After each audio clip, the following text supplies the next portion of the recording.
We're here with Emory University senior Anne Culpepper of the swimming and diving team. And Anne, thanks for joining us today. First off, I want to talk to you a little bit about your experience in the national championships. You won back-to-back national championships in the 200 backstroke. It's Emory Swimming Diving. It's a great program, but really there haven't been a lot of back-to-back champions in individual events. Talk about what that means to you. Yeah, well, it was really exciting my first sophomore year when I won the 200 backstroke. I wasn't expecting it at all, so there's really nothing to compare to that feeling, like the first individual national championship. And then going into last year, I really knew I had high expectations for myself, knew others had high expectations, but in Division III there are always people improving, so I knew that I really just needed to get a best time regardless of who I was racing. And I worked a lot that year on technical things. I knew I had to get better at streamlines and my kicking and things, so I think a lot of it was just improving myself and knowing that others around me were going to improve, so just getting that racing instinct in at the wall. And you talk about others around you. You have probably one of the other best backstrokers, and especially in the 200 on the team, in Sadie Nenning as well. Talk a bit about that relationship between you two and how that works out in practice sometimes. Because Sadie does a lot of 100 backstroke and I train more distance freestyle, so we don't spend a lot of time training together. We actually had 4 of the top 8 200 backstrokers last year at Nationals, so the backstrokers here are really strong, so it's great to have those people to train with when I do train.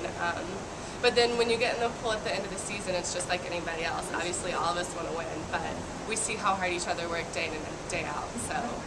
Now, you guys as a team just came back from a training trip over winter break in Florida. It's something you've done, I guess, 4 times now with the team. Take us through that a little bit, what that trip means, how that kind of experience going down there, and at the end getting to swim against Tampa as well. Sure. It's always a really good time. We always put in a lot of really good work and improve our fitness level. But I think more important than that, it's always a time that we're all together. We don't have anything else to worry about. We're just swimming and getting to know each other. And I think one of the most important things that happens in Florida is just improving ourselves as a team and our team dynamic, and just really coming together and supporting each other for that whole 2 weeks of really tough training, and then showing it off at Tampa and seeing how hard we can swim when we're that tired. Now, you're also a relatively local athlete from Warner Robins, Georgia, excuse me. So, you're in a team with a lot of people from all over the country. Talk about your decision to come to Emory, not quite right down the road, but fairly close to you, and certainly in state. Sure, it's really close, which was great for me. I love the South, I love Georgia, so I didn't want to go anywhere where it was going to be too cold.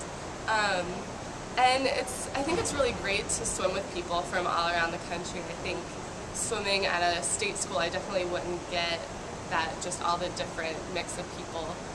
But my decision to come to Emory was largely based on just my recruiting trip here. So I looked at a lot of other places, and Emory was just the best fit for me, and I've loved every second since I've been here. Yep. Now finally, we're kind of coming down the stretch run of the season here, gearing up for the NCAA championships. Obviously, the women's team has won back-to-back national championships now. How much does that stay on your guys' mind, or are you still kind of just taking it one practice at a time, gearing up for it? We definitely take it one practice at a time, but it's always there in the back of your minds. Like once you have that status and you have that title, and we definitely want to keep it, and we want to live up to what we've been before. But really what we're thinking about every time we're training is just getting better ourselves and hoping that it pays off at the end of the season when we get there. Okay, well thanks a lot, Anne, and good luck going forward.